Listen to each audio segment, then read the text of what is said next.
আমার একবার একজনে বলছিল অনেক আগে যে হুজুর আমি মোবাইল চালাইলে আপনার অসুবিধা কি? আমি না, আরে বেউকুফ, আমার অসুবিধা কি বেটা? অসুবিধা তোর বেটা, সমস্যা বেটা। তোরে ফিরাইতে চাই বলে বলছি বেটা, তোর পরিবর্তন চাই বেটা, এই আশায় বলি বেটা। তোর ভাত আমি খাই না, আমার ভাত তুই খাস না বেটা। তোর মতো ফালতু বেটা জাহান্নামে গেলে, তুই বরবাদ হয়ে গেলে আমার সমস্যা কি বেটা? এই জন্য চরিত্রহীন লম্পট ছেলে মনে রাখো, তোমার মতো অপদার্থ যদি জাহান্নামী হয় তো আল্লাহ তাআলার জান্নাতে যাওয়া বান্দার অভাব পড়ে নাই।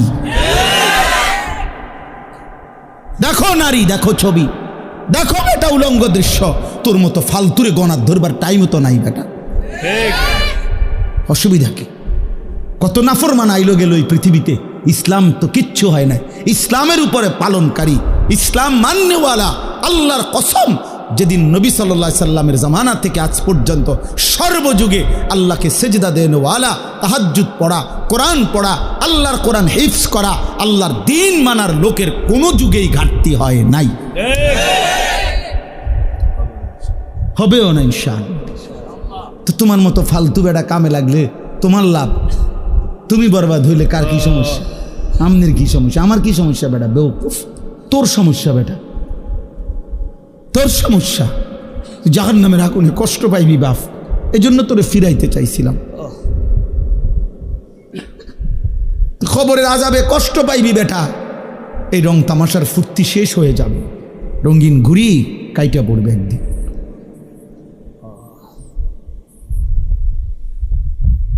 রঙিন ঘুড়ি একদিন কাইটা পড়বে, এই চুলের পেখম একদিন কেউ দেখবে না, এই যৌবনের অহংকার দোস্ত কেউ দেখে না।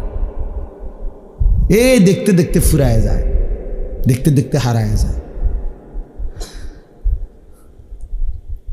দেখতে দেখতে হারায় যায়। এই জন্য দোস্ত এটা ফিকির করা উচিত।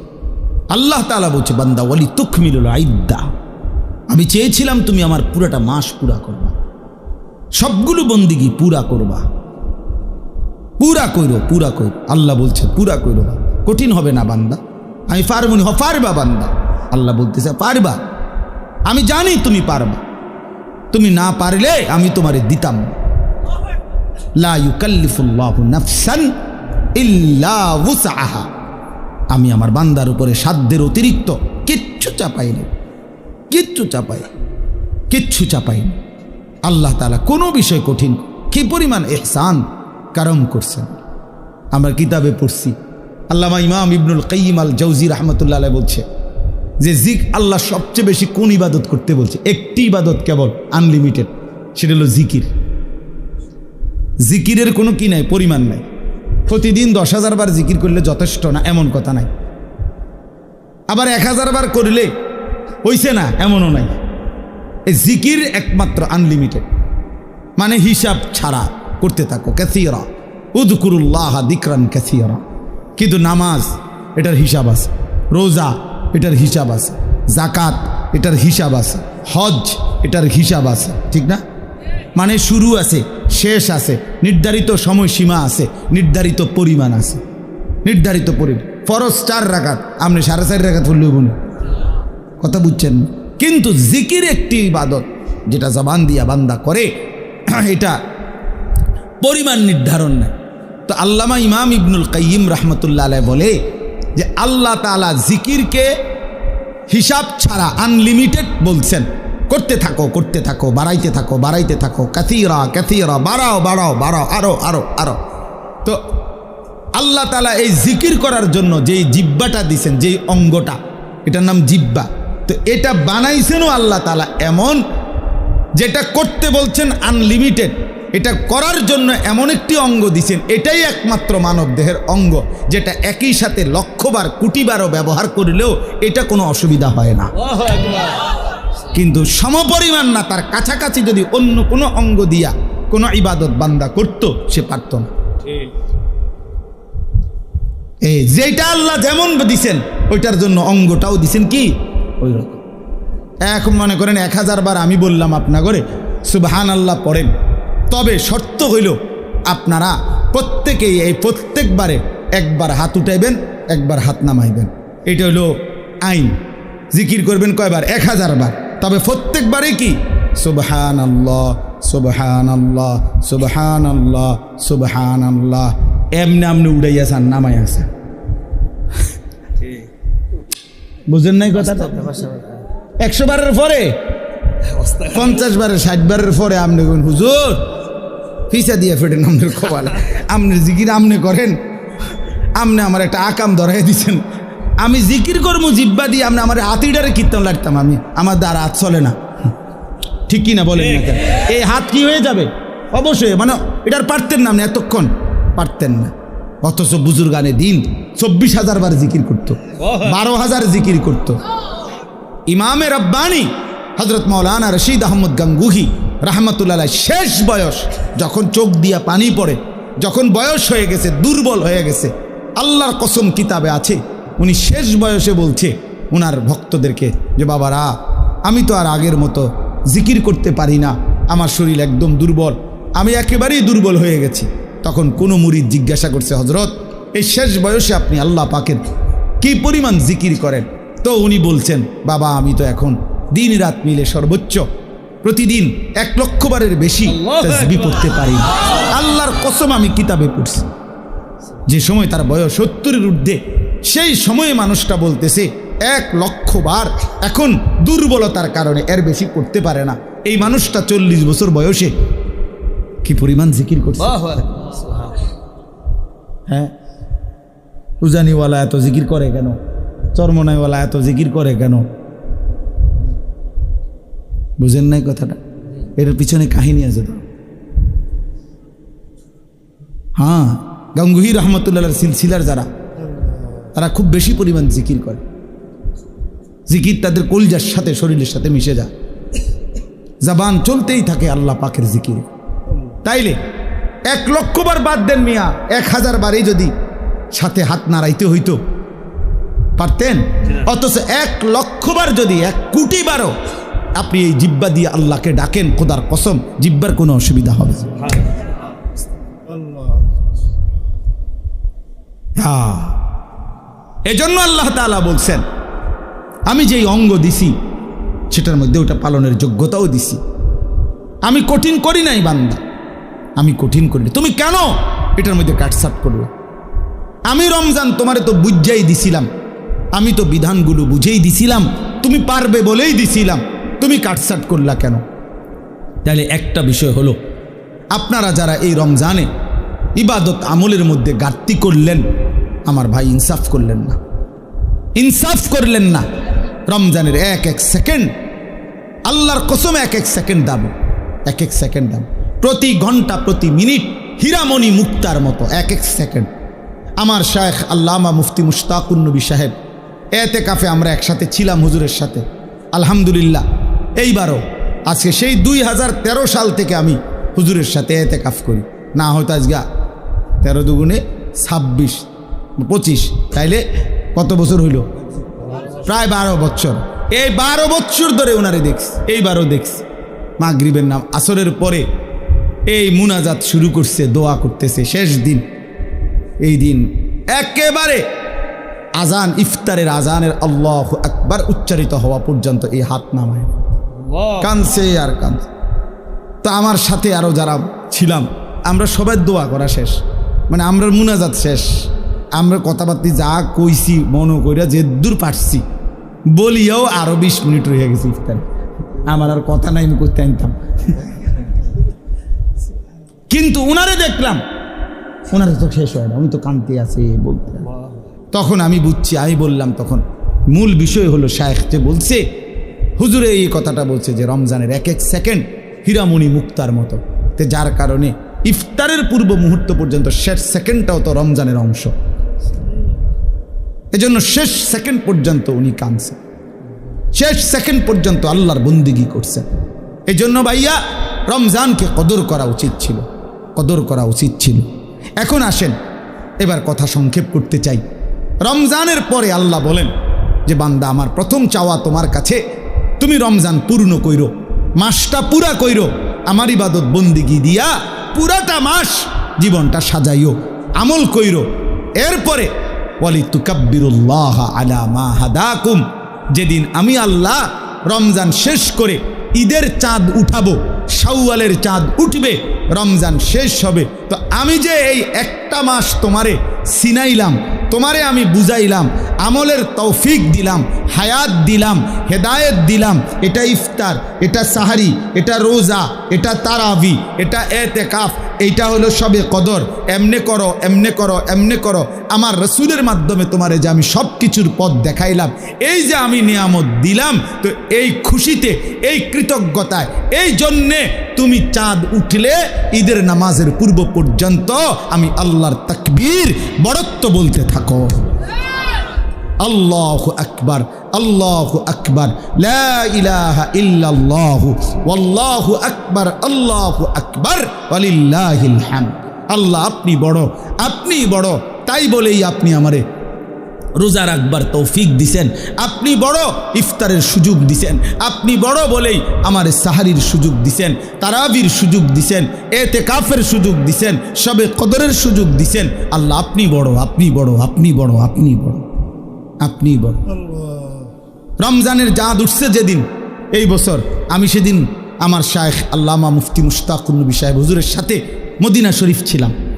মসজিদে নববীতে রসুলুল্লাহ সাল্লাল্লাহু আলাইহি সাল্লামের রওজায়ে আতহার, রওজা মুবারকের ঠিক পিছনে ছাতার নিচে আমরা বসা, বসে নবীজির রওজা শরীফ দেখা যায়, তাকায় তাকায় আসি আমরা। এরকম সময় সূর্য ডুবছে, তো মাগরিবের আজান হইছে।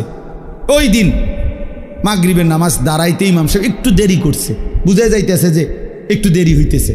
এরপরে ইমাম সাহেব দাঁড়াইছে, নামাজ পড়ছে।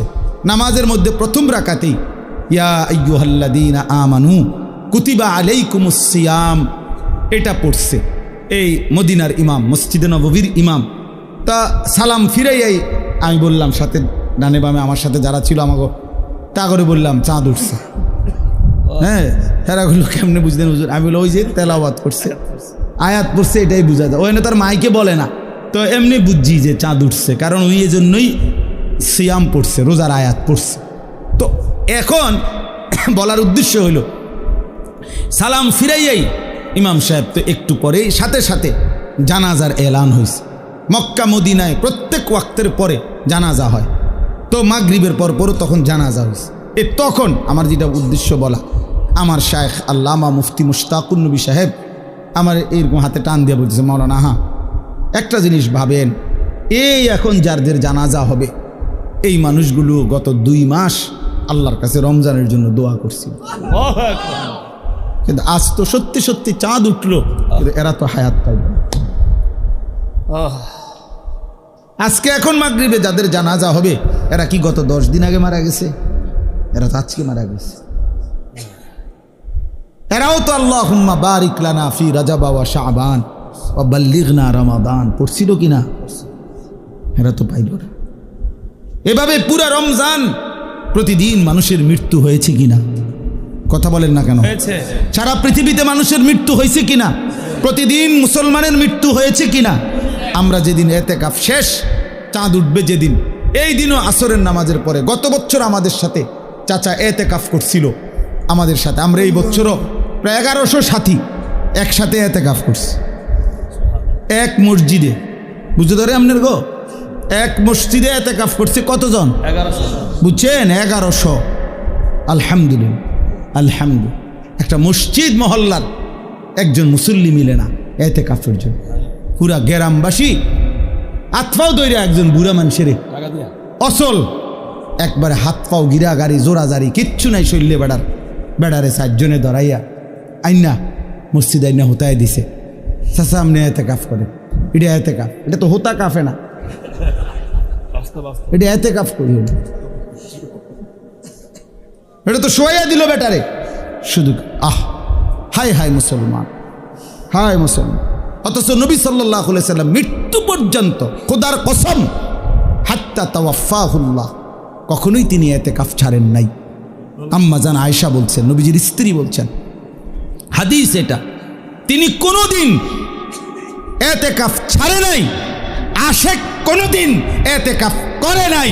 ঠিক আছে, আশেকে রাসূল, হাসরের ময়দানে রাসূল রে তোমার ইশক বুঝাইয়া দিও, বলে দিলাম।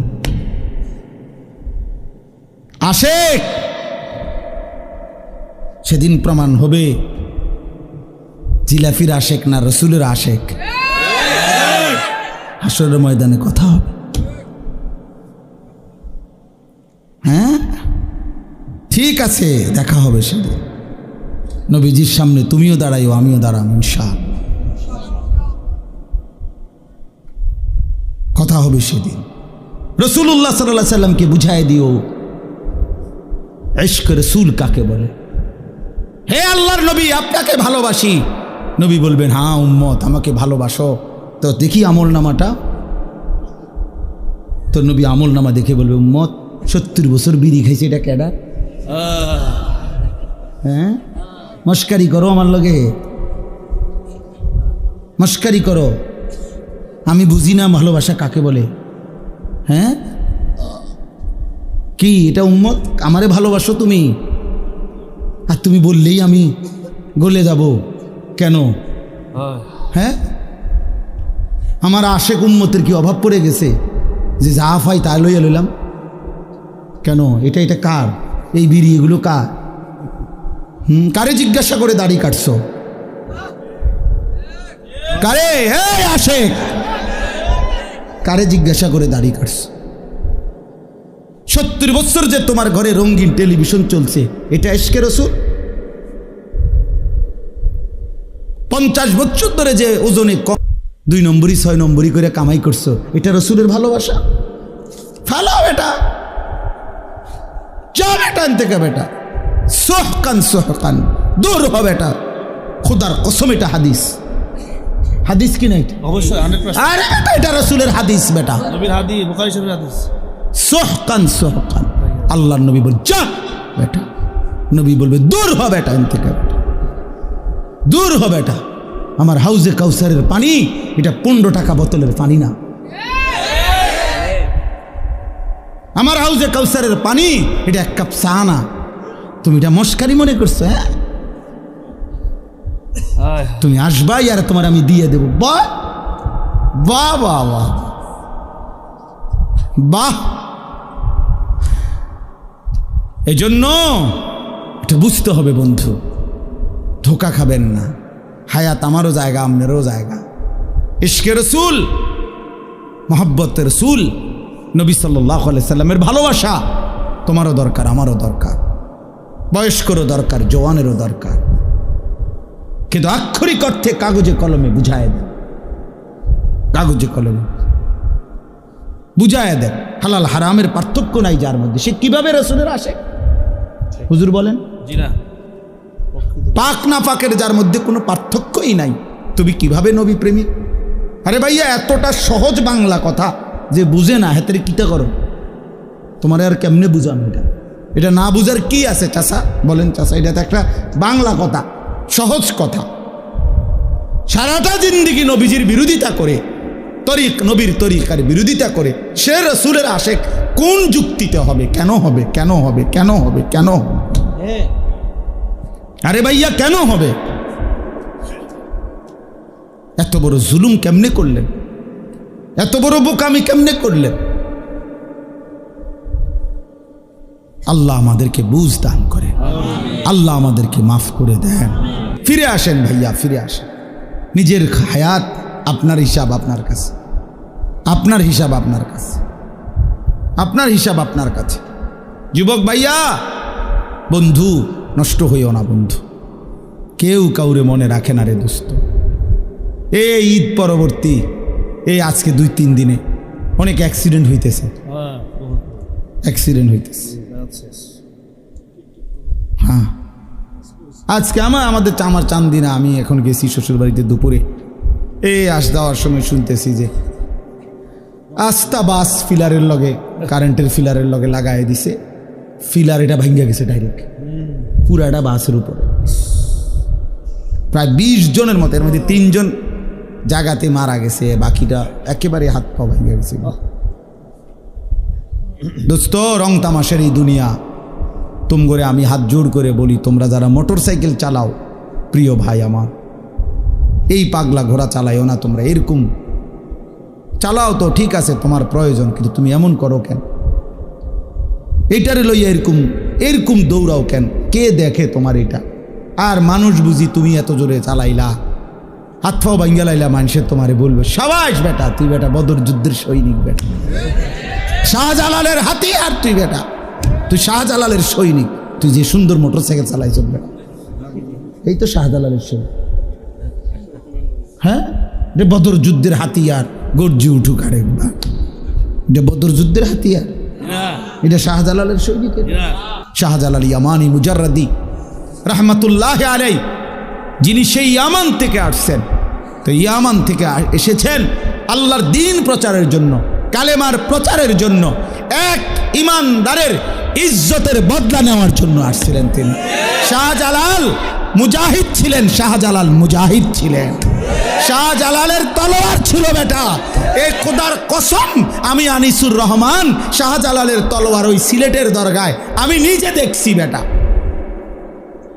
আমি বহু আগে গেছি সিলেট, তখন আমি দেখছি, আগে এটা দেখাইতো, এখন এটা কই আছে কইতে পারি না, কিন্তু ওই সময় ভিতরে একটা ছোট্ট আলাদা রুম ছিল, ওই রুমে একজন বয়স্ক লোক শাহজালাল ইয়ামানি রহমতুল্লাহর খড়ম পায়ের এবং এই লম্বা তলোয়ার এটা হাতে নিয়ে দেখাইতো সে, আমি নিজে দেখছি, নিজের হাতে ছুঁয়েছি। এই ভারতীয় উপমহাদেশের অসংখ্য অগণিত বুজুর্গ আল্লাহর ওলিরা, এরা শুধু আল্লাহর ওলি, প্রত্যেকেই যেমন রাত গভীরে আল্লাহর জিকির করতেন, তো দিনের আলোতে তারা আল্লাহর রাস্তায় জালেমের বিরুদ্ধে, হিন্দু শাসকদের বিরুদ্ধে জিহাদও করতেন, জিহাদও করতেন।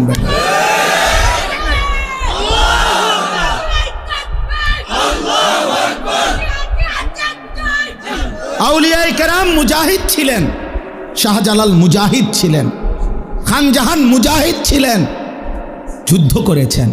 ওই যে আখাউড়ার খড়মপুরের যাকে বলা হয় সৈয়দ কেল্লা শহীদ যাকে বলা হয়, তো ওই কল্লা যদি শহীদ হয় তো নাচতে নাচতেই শহীদ হয়েছে বেটা, কথা বলেন না কেন?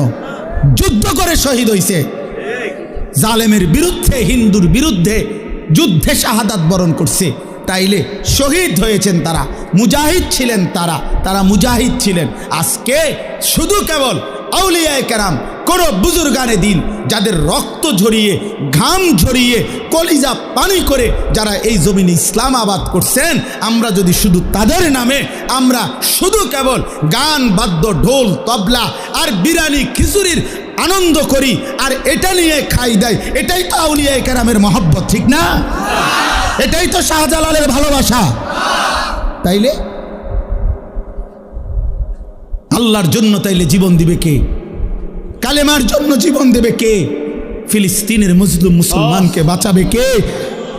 এই বন্ধু, তোমরা আমরা তো সবাই ঈদের আনন্দ করলাম, কিন্তু গাজার মুসলমান, ফিলিস্তিনের মজলুম বাচ্চা তো কিচ্ছু খুঁজে পায় নাই, ওরা তো চোখের পানি ফেলছে। ইফতারের মুহূর্তে বোমা হামলা হয়েছে, সাহারির মুহূর্তে বোমা হামলা হয়েছে, ঈদের নামাজ যেদিন পড়ছে খোদার কসম সেদিনও তাদের উপরে বোমা হামলায়, তারা ঈদের কোলাকুলি করে নাই, রক্তের ঘোরাঘুরি খাইছে।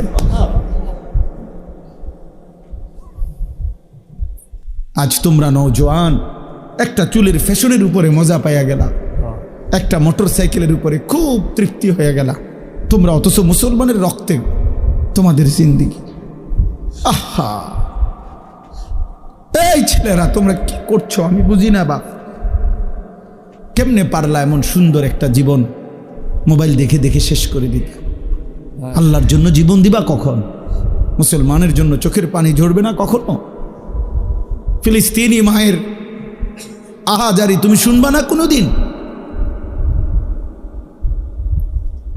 মজলুমানের আহাজারি পৌঁছবে না কোনোদিন তোমার কানে? এজন্য দোস্ত আমার, বন্ধু আমার, ওয়ালিতুকাব্বিরুল্লাহ আলা মা হাদাকুম, আল্লাহ বলেন আমি দিয়েছিলাম রোজা, তুমি যেহেতু কদর করছো এবার তুমি তাকবীর বলো, আমার শ্রেষ্ঠত্ব বলো ঈদের দিনে। আর শেষ কথা হইল আল্লাহ বলেন ওয়ালাআল্লাকুম তাশকুরুন, আমি চাই এত বড় রমজান আমি তোমাকে দিলাম, রোজা, তারাবি, ইফতার, সাহারি, এতেকাফ, শবে কদর, আমি আল্লাহ তাআলা তোমাকে দিলাম, এত বড় রমজান মাস দিলাম, কোটি কোটি গুনাহ মাফ করে দিলাম, জাহান্নাম বন্ধ রাখলাম, জান্নাতের দরজা খোলা রাখলাম, শয়তানগুলোকে শেকলে বন্দি রাখলাম, তোমার এই ইবাদত আমলের সুযোগ দিলাম, তৌফিক দিলাম, হায়াত দিলাম, তোমার সামনে কতজনকে কবরে নিলাম, তোমারে বাঁচায় রাখলাম পুরা মাস। অতএব তোমার কাছে আমার চাওয়া, তুমি আমি আল্লাহর শুকর আদায় করো, তুমি শুকর আদায় করো। ওয়ালা আল্লাকুম তাশকুরুন, শুকর আদায় করো। তো শুকর কি? শুকর হইল তাফসীরের মধ্যে লিখছে, শুকর আদায় করা আল্লাহর মানে কি? মানে আল্লাহ তাআলা আমার দেহ আমার জীবনে যেই বিষয়ে যেই হুকুম করছেন, খোদার কসম ওইটাকে ওই বিষয়ে আল্লাহর সেই হুকুম মেনে নেওয়া, এটাই শুকর, এটাই শুকর, কৃতজ্ঞতা, এটাই কৃতজ্ঞ। হাত যিনি দিছেন সেই হাত হারাম কাজে ব্যবহার না করা, এটা হাতের শুকর। চোখ আল্লাহ দিছেন সেটাকে ভিন নারী দেখা থেকে বাঁচিয়ে রাখা, হারাম কাজে ব্যবহার না করা, এটা চোখের শুকর। পেট আল্লাহ দিছেন, এটাকে হারাম খাবার এটার মধ্যে না নেওয়া, এটা পেটের শুকর। পাও আল্লাহ দিছেন, এটাকে হারাম রাস্তায় ব্যবহার না করা, এটা পায়ের শুকর। দিল ও দিমাগ আল্লাহ দিছেন, ওইটার মধ্যে হারামের কোনো কল্পনা না করা, এটা দিলের শুকর, ব্রেনের শুকর। এইভাবে আল্লাহ আমাকে স্ত্রী দিছেন, আমার স্ত্রীকে বেপর্দা চলতে না দেওয়া, এটা আমার বিবি পাওয়ার শুকর।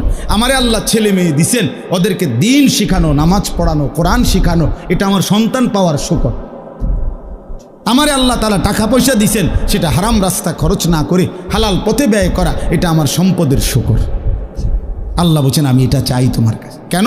আমি তোমারে রমজান দিছি, আমি তোমার অনেক গুনাহ মাফ করছি, আমি তোমারে অনেক নেকি দিছি। তুমি জানো না বান্দা, আমি প্রতিটা নেকি তোমার 70 গুণ বাড়াইয়া 70-রে আরও অগণিত আমি নিজ হাতে দিয়ে দিছি, আমি দিছি। শুকর কইরো তুমি আমার, শুকর কইরো, শুকর কইরো, শুকর করো।